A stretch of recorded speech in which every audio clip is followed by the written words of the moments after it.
So this could have led to something more for you based on our conversation earlier today, but and it ties in with your lineage, your father and everything, and Johnny Carson. Yeah, Tell that story.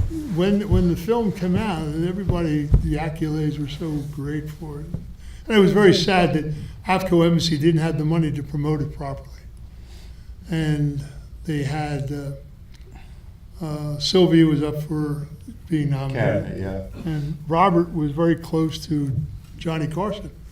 They lived down the street from each other in Bel Air. And he said to me, Johnny Carson wants to put you on his show, and he'll get you nominated because you should be nominated for supporting actor. And I said, wow. So he said, there's a meeting, you're going to have a meeting with him at the Polo Lounge. And you go up and see him and have a chat with him, and it will get you nominated. So I said, wow, that's not a bad idea. So I met him at the Polo Lounge, and with him was Ed McMahon, his sidekick. And Ed McMahon I knew from Philadelphia when I was a bit of a hooligan, and he was a general in the auxiliary army, and we used to buy war surplus from him and sell it to different countries, airplanes and stuff. And he said, oh God, don't tell John that you and I know each other, just, this is the first meeting we ever had. And I said, yeah, no problem. I sat down, and Carson said to me, boy, I really liked the film, and Mitchum's a dear friend, and he thinks you were great in it, and I think you were great in it, and I think we can get you nominated. So, I want you to do my show. And I said, I thought about it. And I said, your show's live, isn't it? He said, yeah. I said, I don't think I can do your show. He said, what are you talking about? I said, well, I had this infamous father, a guy called Albert Anastasia from New York, who was the head of this little company called Murder Incorporated.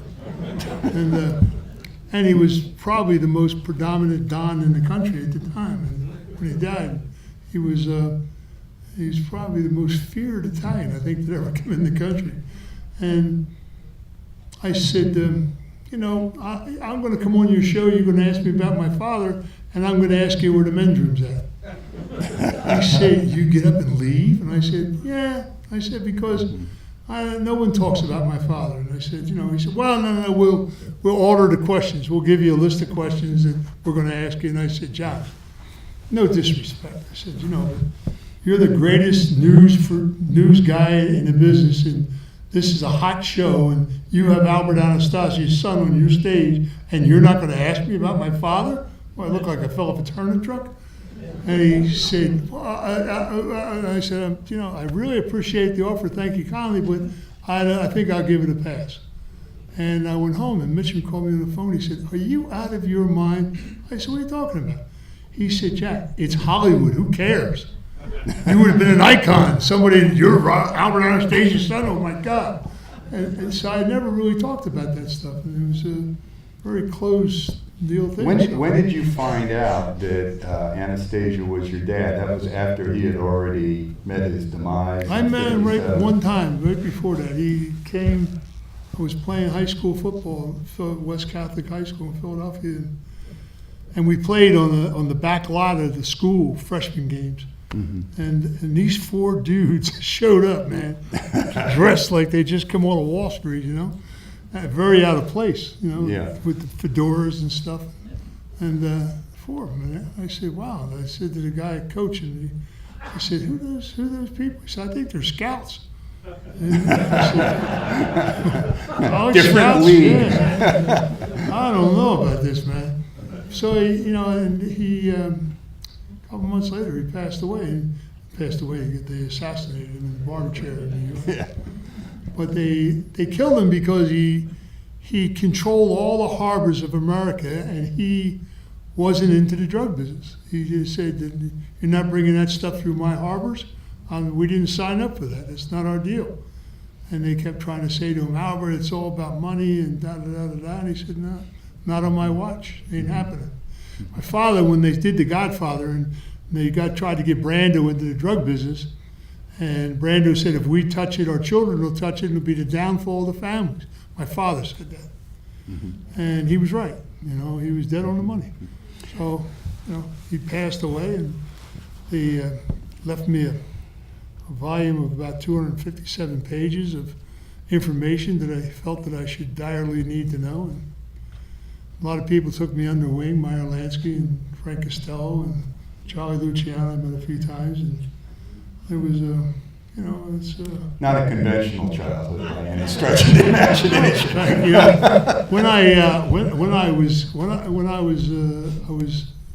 when I was boxing, I had just knocked out the number 2 heavyweight here in L.A., Manuel Ramos, and so I'm figuring Ali and I got to come up with a fight here, and they called me on the phone and wanted me to do a picture of the Great White Hope with James Earl Jones, and they put it all together from some people, serious people, a guy named Felix Piquicchio and Raymond Patriarca from Rhode Island. And it was to get me off the street. And, so I come out and meet the director, and I said, wow, man. He said, yep, you're going to go to Spain for 6 months, and we're going to pay you this much money, and we're really looking forward to you doing this, and da-da-da-da-da, and going on and on. And the trainer was there, Mushy Calhoun, who did the special boxing scenes, was an old-time fighter at the mob. Mushy Callahan, yeah, he did a lot and of movies. So we chit-chatted, and they thought that all I had to do was sign a paper. And I said to the guy, there's a guy named Jim Beattie, he just retired from boxing. He's a big, tall, white kid, another 6'6" guy. And I said, he lives in St. Paul, Minneapolis, and he's got 6 mouths to feed. Call him up, he needs a job. I said, you're telling me no? This was all supposed to be arranged? What are you talking about? I said, nah, I don't think this is my time for this. I said, I appreciate the offer, thank you very much. And poor Eddie Foy was standing outside the door of the hallway, sweating bullets. He said, "We're gonna get us killed, man. You're supposed to do this movie. Everybody said you were coming out just to sign a contract." I said, don't worry about it. I'll take care of these guys. And I'm walking out of Fox, and James Earl Jones is walking up the steps, and he looked at me, "Jocko Howard." I said, "Yeah, aren't you James Earl Jones?" He said, "Is it true what I just heard about you?" I said, "It depends on what you heard. You told Hollywood to take the biggest movie in Hollywood and stick it?" I said, "Well, I guess if you want to look at it that way." "I got to shake your hand." He said, "I never knew anybody ever did that before." And Steve McQueen called me on the phone. He said, "What is wrong with you, man?" So it was just... So once you got your feet under you with Farewell My Lovely, then you ended up in the Superman pictures, the original ones. we did, next picture I did was King Kong. The 76 version with Jessica Lange. Yeah. Dino De Laurentiis. Great script, great picture, terrible director. Mm-hmm. I mean, God, he tried to make Jessie look like Marilyn Monroe, which was really sad. Because it was her first picture. Mm-hmm. And you knew the day you walked on the set with her, she was a star. Mm-hmm. Just the neatest lady, a wonderful, wonderful person. And that was a great crew on that. They had a great cast in that one. Mm-hmm. And I did a couple other films before. I turned the Bond movie down. They came over to get me to do the James Bond movie, and They wanted you to be Jaws, Yeah. that Richard Kiel ended up in. I turned down 5 movies. Richard Kiel did them all and made his career. God bless him. Good, it was good. Yeah. And he was, but I didn't like the script, and I was sitting around the corner with Mitchum having lunch for his birthday. And we were getting whacked out of our brains. We were sitting there, and he said, "Do you like the script?" I said, "No." He said, "Then the hell with it. Don't forget about it." So I left Cubby Broccoli sitting in my agent's office for like 3 hours. And then I walked around and I said, "Hey, how you doing, man?" He said, "God, man, we want you to do this movie so bad." I said, "Well, if you can work something out," because I already signed to do a picture called March or Die with Gene Hackman. And I said, "Well, if you can work it out with my agent, then, nice meeting you, see you later." Mm-hmm. I walked out the door. And he was, Cubby was a nice guy. So what was the Superman experience like? You got Brando, Dick Donner. Brando was great. Brando was another class act. Mitchum, Brando. I was very fortunate in my career. I worked with Omar Sharif, Jimmy Coburn, Hackman. But Brando walked on the set, you could hear a pin drop. Mm-hmm. I mean, and Mitchum, and he had spoken before he went to do Superman. So I went down to set to see him because Robert said to me, "Go down and see this guy. He wants to meet you." because he's a New Yorker, and he knew who my father was. He said, he wants to meet you. And I said, yeah, no problem. So he's surrounded by all these press guys because he just walked on the set. And he walked right away from me. He said, hey, kid, how you doing? And we became very good friends. And Marlon was an unbelievable individual. He was just a nice guy. Great. What was the experience like? I remember Tom Mankiewicz talking to him about working for the Salkins, and then people weren't getting paid. Oh, I'll tell you a funny story. They're having dinner, right?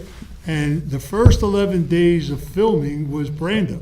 They needed to have Brando on film to go to Italy and get the money for the rest of the movie. And so they're sitting at dinner, and Marlon is sitting there, and he said, you know, we're working awful hard here. He said, you know, I think we should take a day off. And Donner, of course, said, yeah, why not? And they're kicking Donner under the table because they needed him on film to get the money. And they couldn't afford it. And Saul Computer Spangler said, oh, no, Marlon, we can't take a day off. And Marlon said, why not? He said, oh, it costs too much money. And he said, how much money does it cost for a day shooting? And Spangler said, oh, about $350,000, man. Marlon said, you know what, let's take a day off, I pay. They almost swallowed their tongues, you know. It's all kinds. Wow, they're a trip. They should have done 10 Supermen. Those guys were so cheap and so bad. I mean, how do you cut Marlon Brando out of a movie? You know? The original Superman 2. If you watch the Donner cut, it's much better. Yeah, it is. But the original Superman 2, they cut Donner out. They cut Brando out of the film, and they took the film away from Donner because they didn't want to pay him. Mm-hmm. I said, you're making a fortune from this. Yeah. How can you do this? Are you crazy or what? And Christopher should have stood up. Hackman never came back. Mm-hmm.